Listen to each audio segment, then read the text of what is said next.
नमस्कार, मैं उपमी बिहाई न्यूज में आपका स्वागत है। खबरों के बनने से पहले डालते एक नजर आज की सुर्खियों पर। ग्रामीण अर्थव्यवस्था को बिहार में मिलेगा नया सहारा। बिहार की हर पंचायत में खुलेगा हाट और स्थानीय उत्पादों को मिलेगा बड़ा बाजार। बिहार में हाईवे निर्माण को मिलेगी नई रफ्तार। ऑनलाइन पोर्टल से होगी निगरानी। लापरवाही अधिकारियों पर होगी सख्त कार्रवाई। बिहार में बढ़ती छात्र आंदोलन के बाद बड़ा फैसला। पुलिस कर्मियों का अवकाश हुआ रद्द। 24 घंटे अलर्ट रहने का मिला आदेश। बिहार में खनन क्षेत्र को मिलेगी नई उड़ान। बांका जमुई में शुरू होगा तांबा और जिंक का खनन। निवेश और रोजगार को मिलेगा बड़ा बढ़ावा। हरारे में चमके वैभव सूर्यवंशी। कप्तान सुरेश अय्यर ने निडर बल्लेबाजी की जमकर की तारीफ। 50 को बताया खास उपलब्धि। बढ़ते हैं शाम तक की बड़ी खबरों के विस्तार से। बिहार के हर पंचायत में खुलेंगे नए ग्रामीण हाट मार्ट। बिहार सरकार ने ग्रामीण अर्थव्यवस्था को मजबूत करने के लिए हर पंचायत में ग्रामीण हाट तथा जिला और प्रखंड स्तर पर हाट मार्ट खोलने की घोषणा की है। ग्रामीण विकास मंत्री श्रवण कुमार ने विधानसभा में बताया कि इन केंद्रों पर जीविका दीदी, स्वयं सहायता समूह और कारीगर तथा स्थानीय उद्यमियों को उत्पाद का बाजार मिलेगा। बोधगया, राजगीर, वैशाली, नालंदा, केसरिया, रोहतास, बक्सर और सीतामढ़ी जैसे पर्यटन स्थलों पर भी बड़े ग्रामीण हाट विकसित होंगे। बीबीजी रामजी योजना के तहत 125 दिनों का रोजगार, बायोमेट्रिक उपस्थिति, जीपीएस ट्रैकिंग और एआई निगरानी लागू होगी। विभाग के लिए 13,682.64 करोड़ रुपए का बजट प्रस्तावित है, जिससे रोजगार और महिला सशक्तिकरण को बढ़ावा मिलेगा। बिहार में एनएच निर्माण हुआ तेज, बनेगा ऑनलाइन मॉनिटरिंग पोर्टल। बिहार में राष्ट्रीय राजमार्ग परियोजनाओं की निगरानी और समन्वय के लिए जल्द ही एक ऑनलाइन पोर्टल विकसित किया जाएगा। पथ निर्माण विभाग के सचिव पंकज कुमार पाल ने अधिकारियों को सभी परियोजनाएं तय सीमा पूरा करने का निर्देश दिया। समीक्षा बैठक में भूमि अधिग्रहण, मुआवजा वितरण, वन स्वीकृति, उपयुक्तता स्थानांतरण और वित्तीय प्रगति जैसे मुद्दों पर चर्चा हुई। हाजीपुर बछवाड़ा, गया बाईपास, भागलपुर कहलगांव, चौसा बक्सर, औरंगाबाद, भभुआ चांद, छपरा मांझी, मैरवा, मोतिहारी और समेत कई साहित्य परियोजनाओं की प्रगति की समीक्षा की गई। सचिव ने लंबित बाधाओं को प्राथमिकता को दूर करने और किसी भी स्तर पर लापरवाही मिलने पर संबंधित अधिकारियों के खिलाफ सख्त कार्रवाई की चेतावनी दी। बिहार पुलिस ने सभी पुलिस कर्मियों की छुट्टियां अगले आदेश तक की रद्द। बिहार में छात्रों के बढ़ते आंदोलन और प्रदर्शन को देखते हुए पुलिस मुख्यालय ने सभी पुलिस कर्मियों की छुट्टियां अगले आदेश तक रद्द कर दी है। विशेष परिस्थितियों को छोड़कर अवकाश नहीं मिलेगा। सभी आईजी, डीआईजी और एसपी को 24 घंटे अलर्ट रहने और प्रमुख चौक चौराहे पर फ्लैग मार्च करने और संवेदनशील स्थानों पर अतिरिक्त पुलिस बल तैनात करने के निर्देश दिए गए। सोशल मीडिया प्लेटफॉर्म और व्हाट्सएप ग्रुप की लगातार निगरानी कर अफवाहें फैलाने वालों पर कार्रवाई होगी। छात्र संगठनों की गतिविधियों की अग्रिम सूचना जुटाई जा रही है। वज्रवाहन, वाटर कैनन, बसें और अन्य संसाधन हर समय तैयार करने के साथ शहर के सीसीटीवी कैमरे की लाइव मॉनिटरिंग भी सुनिश्चित करने का आदेश दिया गया है। बिहार के बांका जमुई में शुरू होगा तांबा और जिंक खनन। बिहार में खनिज क्षेत्र को बड़ी रफ्तार मिलने जा रही है। राज्य सरकार ने बांका जिले में तांबा, लेड और जिंक तथा जमुई जिले में मैग्नाइट के खनन की तैयारी तेज कर दी है। इन परियोजनाओं के लिए जल्द ही टेंडर प्रक्रिया शुरू होगी। सरकार का लक्ष्य बालू और पत्थर जैसे पारंपरिक खनिजों से आगे बढ़कर मूल्यवान खनिजों के जरिए संसाधन आधारित अर्थव्यवस्था को मजबूत करना है। पिछले 10 वर्षों में जीएएसआई ने 38 खनिज परियोजनाओं की पहचान की है। पिछले 10 वर्षों में जीएएसआई ने 38 खनिज परियोजनाओं की पहचान की, जिसमें 13 परियोजनाएं खनन पट्टा चरण तक पहुंच चुकी है। आधुनिक तकनीक और तेज अनावेश के जरिए बिहार में निवेश, रोजगार और राजस्व बढ़ाने पर विशेष जोर दिया जा रहा है। पटना सिटी में फायर सुरक्षा नियमों पर हुई बड़ी कार्रवाई। पटना सिटी में हाल ही के भीषण आग की घटनाओं के बाद अग्निशमन विभाग ने अभियान चलाकर 200 से अधिक संस्थान, गोदाम, अस्पताल, marriage hall, hotel, restaurant, coaching और व्यावसायिक भवनों को फायर ऑडिट किया है। जांच में अधिकांश जगहों पर आग से सुरक्षा के लिए केवल 1 या 2 अग्निशमन सिलेंडर ही मिले, जबकि जरूरी सुरक्षा इंतजाम न पाए गए। विभाग ने सभी संबंधित संस्थानों को नोटिस जारी कर 7 से 15 दिनों के भीतर fire alarm, smack detector, sprinkler, hydrate system, पानी की टंकी, आपातकालीन निकास और अन्य सुरक्षा उपाय सुनिश्चित करने का निर्देश दिया। समय सीमा के बाद दोबारा जांच होगी और लापरवाही मिलने पर मुख्यालयों को कार्रवाई के लिए रिपोर्ट भेजी जाएगी। गंगा के बढ़ते जलस्तर से पटना में मंडराया बाढ़ संकट। पटना में गंगा का जलस्तर लगातार बढ़ रहा और पानी गुलाबी में कृष्णा घाट तक पहुंच चुकी है। फिलहाल गांधी घाट पर जलस्तर खतरे के निशान से 2.23 मीटर नीचे है, लेकिन प्रयागराज, वाराणसी और बक्सर से आने वाले पानी का असर अगले 2 से 3 दिनों में दिख सकता है। अधिकारियों का अनुमान है कि जलस्तर पर 2.5 से 3 मीटर तक वृद्धि हो सकती है। यदि अब 50 मीटर के पार पहुंचा तो राजधानी के निचले इलाकों में बाढ़ का खतरा बढ़ जाएगा। फिलहाल सभी तटबंध सुरक्षित है और कहीं कटाव की सूचना नहीं है। सोन, गंडक, कोसी और बागमती नदियों के बढ़ते प्रभाव से गंगा का जलस्तर लगातार बढ़ रहा है, जिस पर प्रशासन लगातार निगरानी रखी हुई है।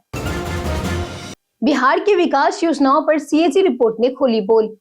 भारत के नियंत्रक एवं महालेखा परीक्षक सीएजी की रिपोर्ट ने बिहार की कई प्रमुख सरकारी योजनाओं में गंभीर अनियमितताओं का खुलासा किया है।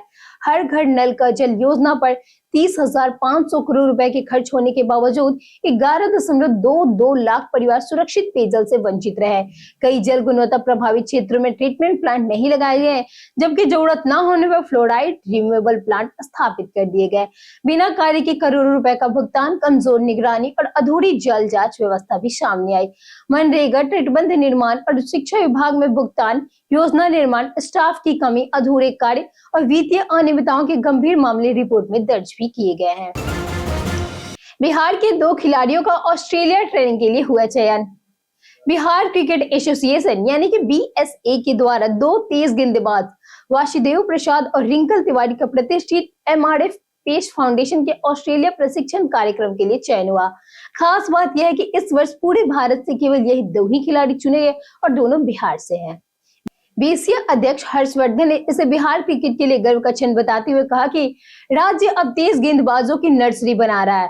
सचिव अश्वनी ने भी खिलाड़ियों की मेहनत और अनुशासन की सराहना की। वासुदेव फिलहाल ऑस्ट्रेलिया में प्रशिक्षण ले रहे हैं। बीसीए ने दोनों खिलाड़ियों को भविष्य में भारत का प्रतिनिधित्व करने के लिए शुभकामनाएं भी दी है। उत्तर बिहार को जल्द मिलेगा गंडक नदी पर नया पुल। गोपालगंज के डुमरिया घाट पर गंडक नदी पर नया 2 लेन पुल बनाने का रास्ता साफ हो गया है। शिक्षा मंत्री मिथिलेश तिवारी ने केंद्रीय मंत्री नितिन गडकरी से मुलाकात कर परियोजना को जल्द शुरू करने की मांग की। गडकरी ने 2 दिन में कागजी प्रक्रिया पूरी करने कर और 1 महीने के भीतर निर्माण शुरू करने का आश्वासन दिया।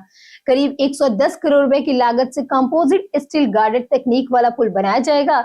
इसके बाद मोहम्मदपुर सर्विस रोड का निर्माण भी होगा। वर्ष 2004 से 2005 से लंबित यह परियोजना बार-बार टेंडर विफल होने से अटक रही।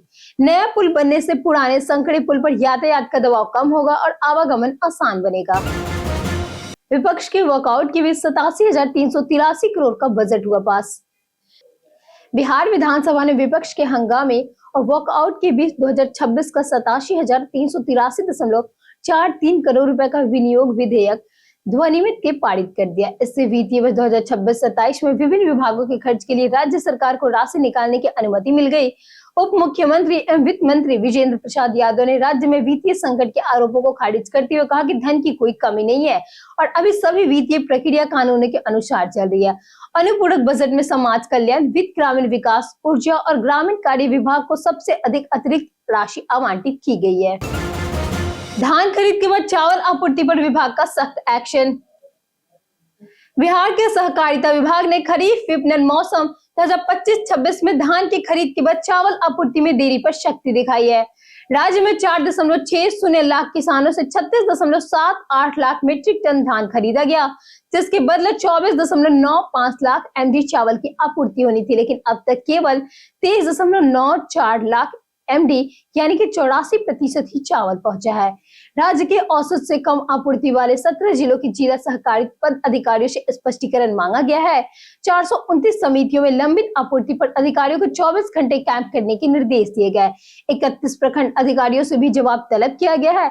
वही विभाग ने स्पष्ट किया कि लापरवाही पर सख्त कार्रवाई होगी और आपूर्ति जल्द पूरी कराई जाएगी। पटना के 39,000 से ज्यादा घरों तक पहुंची पीएनजी गैस। पटना में पीएनजी नेटवर्क का तेजी से विस्तार हो रहा है। गेल इंडिया अब तक राजधानी के 39,680 घरों तक पाइप नेचुरल गैस यानी कि पीएनजी कनेक्शन दे चुकी है। मार्च की तुलना में अगर हम बात करें तो मार्च की तुलना में कुछ महीनों में 10,000 से अधिक नए कनेक्शन जुड़े हैं। नौबतपुर से गांधी मैदान, अनीशाबाद, गर्दनीबाग, मीठापुर, कंकरबाग, दानापुर, बोरिंग रोड, पाटलिपुत्र और कई अन्य इलाकों तक पाइपलाइन पहुंच चुकी है। हालांकि कई क्षेत्रों में पाइपलाइन होने के बावजूद कनेक्शन मिलने में देरी हो रही है। इस समस्या को दूर करने के लिए अगस्त से कनेक्शन देने वाली टीमों की संख्या 100 से बढ़कर 150 कर दी जाएगी। पीएनजी से उपभोक्ताओं को एलपीजी सिलेंडर की बुकिंग, डिलीवरी और भंडारण की झंझट से राहत मिलेगी तथा उपयोग के अनुसार बिल का भुगतान करना होगा। पंचायत टैक्स नियम पर बिहार में सियासी घमासान हुआ तेज। बिहार में बिहार ग्राम पंचायत कर दर एवं शुल्क नियमावली 2026 को लेकर सियासी विवाद तेज हो गया है। नए नियमावली में पंचायतों को होल्डिंग टैक्स, हाट बाजार शुल्क, जलापूर्ति, स्वच्छता, व्यवसाय, उद्योग, विज्ञापन, होर्डिंग और कुछ धार्मिक स्थलों पर शुल्क लगाने का अधिकार दिया गया है। विपक्ष ने इसे ग्रामीण पर अतिरिक्त आर्थिक बोझ बताते हुए सरकार को घेरा, जबकि विधान परिषद में मुख्यमंत्री सम्राट चौधरी ने स्पष्ट किया कि सरकार की मांग गरीब पर टैक्स लगाने को नहीं, बल्कि गरीब परिवारों को कोई कर नहीं लिया जाएगा। सरकार का कहना है कि इस नियम का उद्देश्य पंचायतों को आर्थिक रूप से आत्मनिर्भर बनाना, जबकि विपक्ष इसे बड़ा राजनीतिक मुद्दा बना रहा है। भ्रष्टाचारियों पर कड़ी कार्रवाई, 7 महीने में 11 दोषियों को मिली सजा। बिहार निगरानी अन्वेषण ब्यूरो भ्रष्टाचार के मामले में कार्रवाई के साथ दोषियों को सजा दिलाने में भी लगातार सफलता हासिल कर रहा है। जनवरी से 22 जुलाई 2026 तक 11 अलग अलग मामलों में 11 आरोपियों को अदालत से सजा दिलाई गई। सबसे बड़ी सजा नवादा के पूर्व अंचल अधिकारी भोला पासवान को मिली, जिन्हें 2014 में 4,000 रुपए रिश्वत लेते पकड़ा गया था और अब 4 वर्ष के श्रम कारावास में 5,000 रुपए का जुर्माना की सजा सुनाई गई। डीजी जितेंद्र सिंह गंगवाड़ा ने बताया कि प्रभावी पैराकारी, मजबूत साक्ष्य और नियमित मॉनिटरिंग से दोष सिद्धि पर दर लगातार बढ़ रही है। श्रेयस ने की वैभव सूर्यवंशी की दिल खोलकर तारीफ। भारत के कप्तान श्रेयस अय्यर ने जिम्बाब्वे के खिलाफ टी20 में युवा बल्लेबाज वैभव सूर्यवंशी की खुलकर तारीफ की। मैच के बाद अय्यर ने कहा कि वैभव एक निडर युवा खिलाड़ी है और उन्होंने अपनी पारी को जिस आत्मविश्वास और आक्रामक अंदाज से खेला है वह शानदार था। अय्यर ने बताया कि वैभव को हरारे की पिच का अच्छा अनुभव है और अंडर 19 फाइनल में उनकी 175 रन इसकी मिसाल है। उन्होंने कहा कि वैभव की पहली इंटरनेशनल 50 भारतीय क्रिकेट के उज्जवल भविष्य का संकेत है और टीम ने सीरीज की शानदार शुरुआत की है। बीते दिन हमारे पूछे गए सवालों का जवाब आप लोगों में से बहुत लोगों ने हमारे कमेंट सेक्शन में कर दिया है। जिन्होंने हमारे पूछे गए सवालों का जवाब दिए हैं उनके नाम है अनवर खान, लक्ष्मी मेहता, संजीव कुमार, रवि मोहन वर्मा, जितेंद्र ठाकुर, वरुण कुमार, राकेश मिश्रा, राजकिशोर मेहता, मनोज दास, प्रदीप कुमार, नागेंद्र कुमार, विनोद शाह, सुमन कुमारी और नौसाद राजा।